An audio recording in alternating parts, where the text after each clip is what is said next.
Drills Talk, episode 90. In this episode, we're going to discuss the top 4 reasons you can't shake that bad habit. This is based on a blog I wrote in the past entitled Vice Enablement. So that bad habit that we have, that vice that we can't get rid of, what's keeping us from doing it? Well, there's plenty of things. A lot of it is self-assessment. Some of it is outside noise. But check this out. If we really want to get better, we have to somehow be okay with telling ourselves we're wrong. Can we do it? Let's go. Yo, Drills.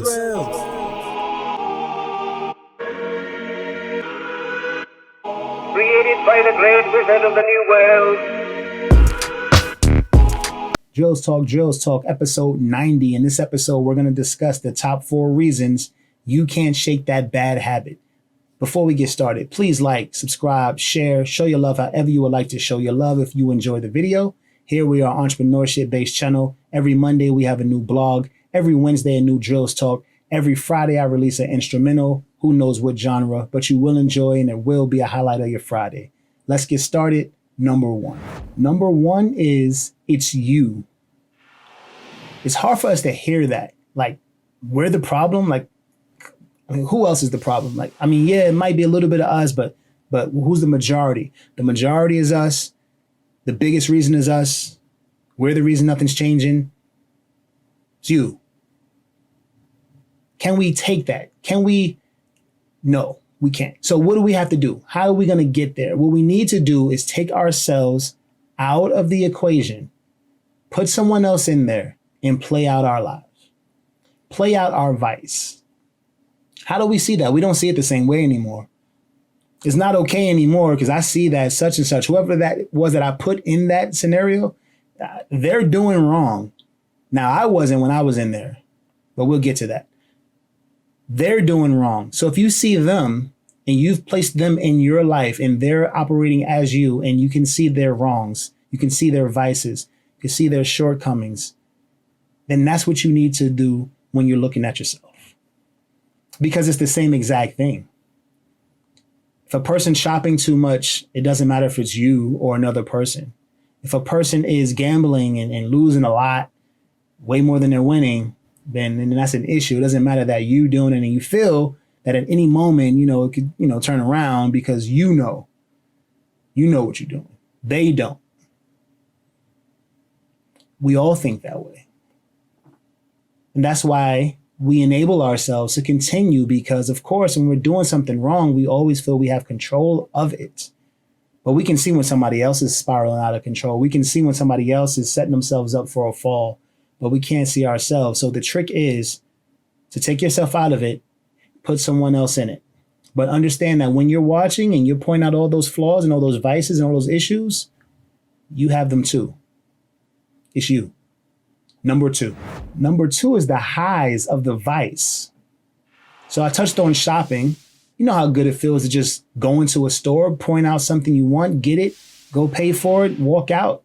It's just, it's called retail therapy for a reason. People enjoy that. You feel better doing it. Music's playing. You can go get something to eat between time. You can go to your car, fill it up, and go back and get some more stuff. It's great. But you have to pay for that eventually, right? And we choose to pay for it with interest over years. So that little day that we had, maybe that day it cost us $100 to $500 to $1,000, but over 2 years, depending on the interest rate, who knows? I mean, it could cost us an extra $400 something for that day. We didn't go anywhere. We didn't get any, all-inclusive trip or nothing. It was just that day. We just happened to pay for it slowly because we have that day at least once every 3 months, sometimes once every other week for people who really have a problem. And then we go into gamblers and, the high of gambling is 1, thinking you're right? So it's easy money, quick money. Then you get to enjoy the game. You're watching the game or whatever you bet on, or, if you're sports gambling, you're watching the game and you're feeling good or you're feeling down or whatever. It's like, it's really high. You're excited. You're more into the game than you would have been if you didn't. But if you lose, see, now you're in a bad mood. You're in a bad mood because The team you wanted to win lost, but you also lost your money. And you lost all of it. It's not, you don't just get some back because, it was close. No, you lose all your money. If you're sitting at a craps table and you push all your chips in, you're having a good time because you're thinking about, you know what? I know how many times what I just pushed in is going to multiply by. And it's going to, oh my goodness, like what I'm going to be able to buy. But the chips you pushed in, that monetary value, you needed that. You weren't in a position to push that in and roll the dice. And then you lost it. So now you're not enjoying your trip. You got to ride back home with less money than you came with. All the hopes and dreams and that high that you had, thinking about what a win would do for you, you never thought about what that loss would do. But you feel the loss. The best thing for me to tell you is to remember when these vices hurt you. Because the highs will sell you on to continue to do it until death. Continue to spend until you have to file bankruptcy. Continue to gamble until you have no money left and you max out your cards. Continue to, drink until you feel it's doing nothing to you. Or you have to be completely inebriated to even function. That's what the highs will tell you. The lows, you have to listen to them too. Because the high is winning right now. Whatever your vice is, the highs are winning, right? You feel real good. It makes you feel good. It makes you happy. Sometimes it doesn't work out, but we need to flip that and say, hey, this is making me feel bad. Sometimes it works out. But the bad is just outweighing the good. And we need to get out of it. And how do we get out of it? It's a lot of different ways. Number three is morality. So morality is simple. Morality is the difference between right and wrong. What are we doing right now? Is it right or is it wrong? I understand the highs. You understand the highs. You also understand the lows. Morality can get you out of a lot of situations. It's like, what am I doing? Is this working? No. Anything that's hurting you can either talk you into something or talk you out of something. So when you think morality, you think, okay, well, right and wrong. If going out and shopping and spending all my money is wrong, then I won't do it. But morality is all personal. So when you think of morality, you have to really understand that you're taking yourself again out of the situation and you're right in or wronging it. Because if you keep yourself in, when you make it personal, morality says this makes me happy. So it can't be wrong.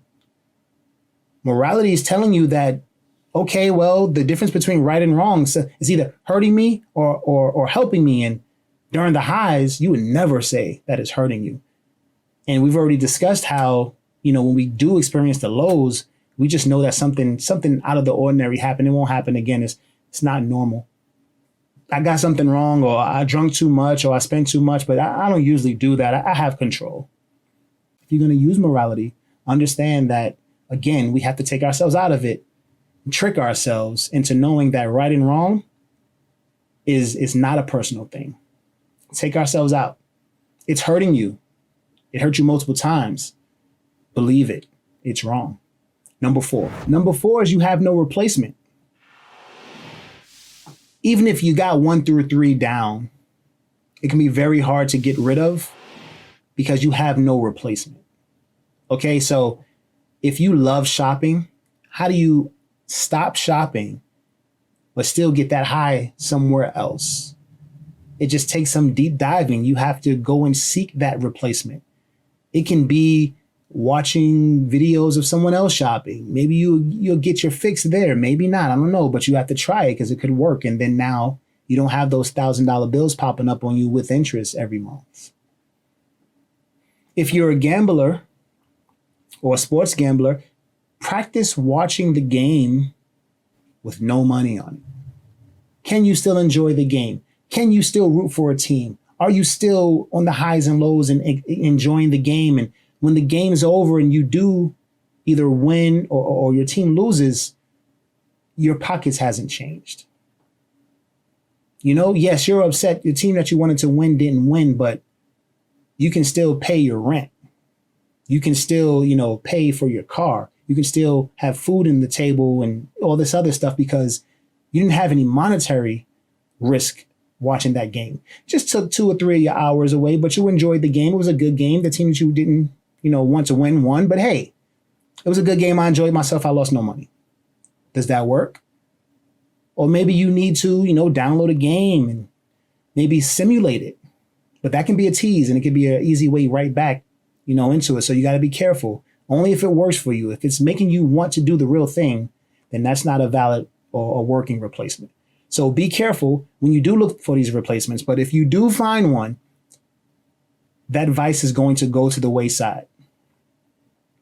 That gambler is going to be able to watch sports and enjoy because, they follow a team now. And they understand that, that team is in a conference and, the worse those teams in a conference do, the better for your team. So now we're okay with watching those conference games. And maybe if our teams are really good, we're looking at the other top teams and we're saying, I'm going to watch those other top team games because I want to know how my team compares to that. And now you're watching and you're enjoying it, but you're not losing any money. You're watching videos of people going shopping or you're watching videos of people making clothes because that's what you really like. You just like the style of stuff. And if you see something you like, you buy it without thinking about repaying, the credit card you're charging. Cool. Well, now you found something that either you can do or watch. Watch someone else shop. Watch someone else design clothes or design clothes yourself. Learn how to sell them. Create a store yourself. Go on the other side of the equation. Just try. Stop device enablement. You can do it. Drills Talk, episode 90. These are the top 4 reasons you can't shake that bad habit. Thanks for listening. Thanks for watching. It's drills.com. Check this out. It's Drills.